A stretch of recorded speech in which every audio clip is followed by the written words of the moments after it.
has really been defined by being a recruiter. I help companies find people, and I've helped tens of thousands of people literally find a new job.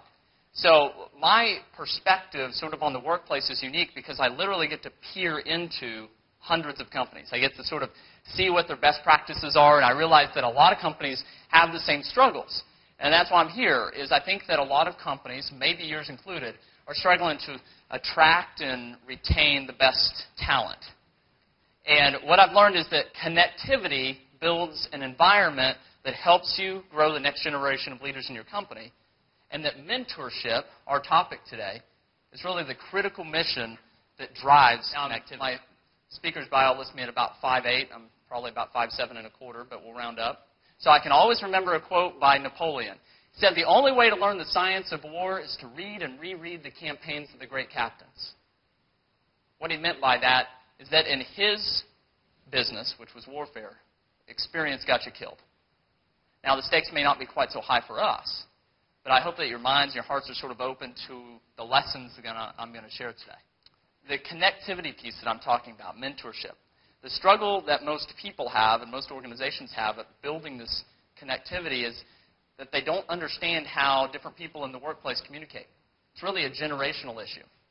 So I want to start with a brief overview of the 4 generations that are working side by side in today's workplace. So here's the 4 generations. First are the traditionalists. They were born prior to 1946. Well, along come their kids, the baby boomers. They were born between 1946 and 1964. Today, they represent about 45% of the boomers became really the first workaholics in history. Not because it was necessarily the right thing to do, but it was what was necessary just to get ahead. They believed in things like you work your way to the top. There's no such thing as a free lunch. Oh, I'm channeling my father right now. You pay your dues. They really did pay their dues under the old hierarchical structure of the traditionalists. Both parents worked. Women entered the workplace at record numbers. Now, this really helped shape the 3rd generation, which was Generation X, born between 1965 and 1980. Dualism, this conflict, when we compare Generation X and the baby boomers, tends to be the #1 source of conflict in the workplace.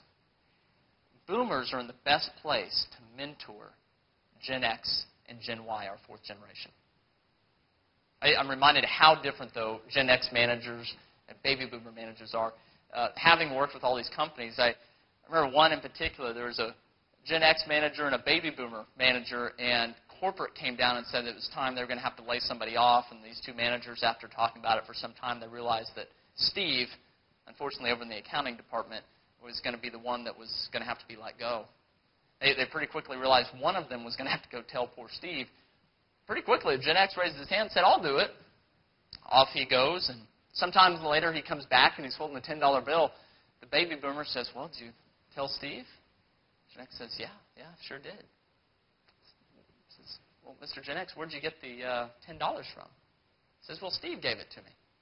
The baby boomer's just astonished. He says, "You went and told Steve he's out of a job and he gave you $10? Gen X says, "Yeah, I just walked up to him. I said, 'Hey, Steve, heard you're on unemployment.' Steve said, 'It's got to be a mistake. I'm not on unemployment.' I said, 'I'll bet you $10 you are.'" See, that's the problem with Gen X.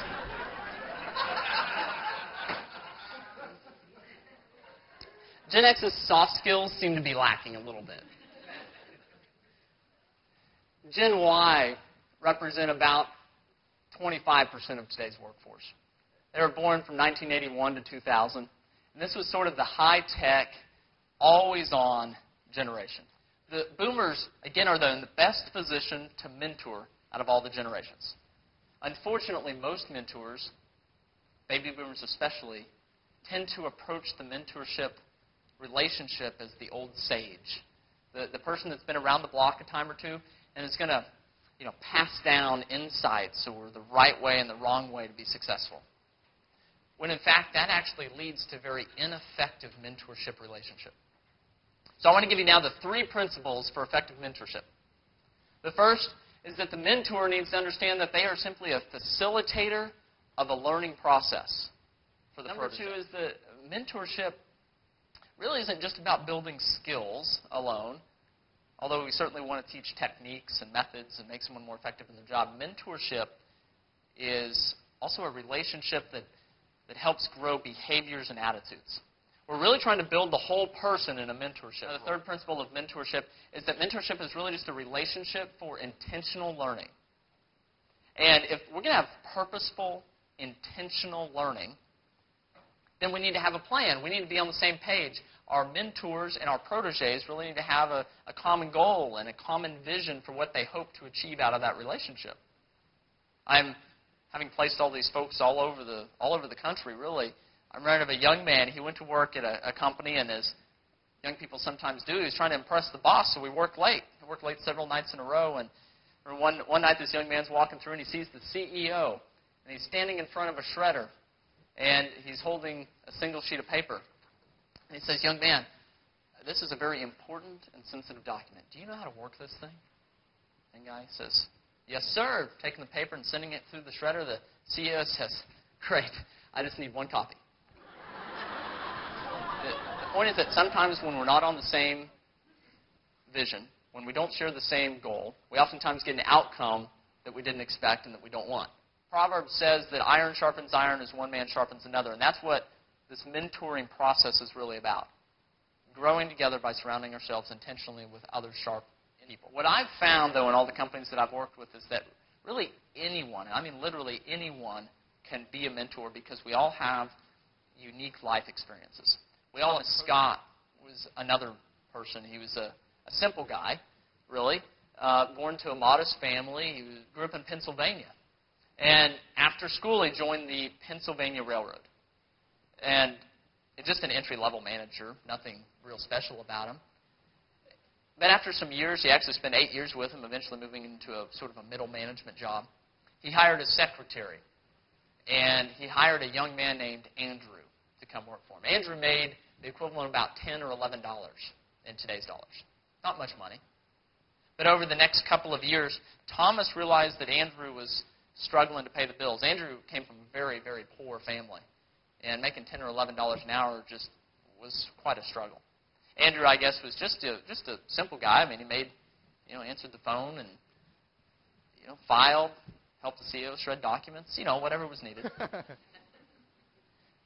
But Thomas decided that, realized that I want to be a mentor to young Andrew. I live a middle-class lifestyle and know a thing or two about investing. I want to teach this young man how to manage his money in a way that he's not going to struggle quite as much. So we did just that. I became a mentor to young Andrew, taught him how to invest. As a matter of fact, helped him save up his money to make his very first investment, which was a purchase of stock in a small messaging company. Well, Andrew Carnegie was that guy's name. And he turned the gains on that very small investment in a $10 an hour job into literally one of the biggest fortunes in history. When Andrew Carnegie retired and he sold his company, he had the equivalent of 4% of the U.S. national wealth. And it all started because his mentor, the middle manager at the Pennsylvania Railroad Company, taught him how to save and invest his money. Andrew Carnegie also, by the way, gave away everything he ever made. Built schools. A simple process of facilitating the learning experience of our proteges. And they begin with simple, small acts. It could just simply be taking a new employee under your wing and helping them to manage their finances so they can pay the bills. Because that's what started Andrew Carnegie on his route. It turned him into one of the greatest philanthropists in the history of the world. Or it could be that you help an employee that's struggling with a skill that you're really accomplished in, because that's what put Winston Churchill on his path to save the Western world.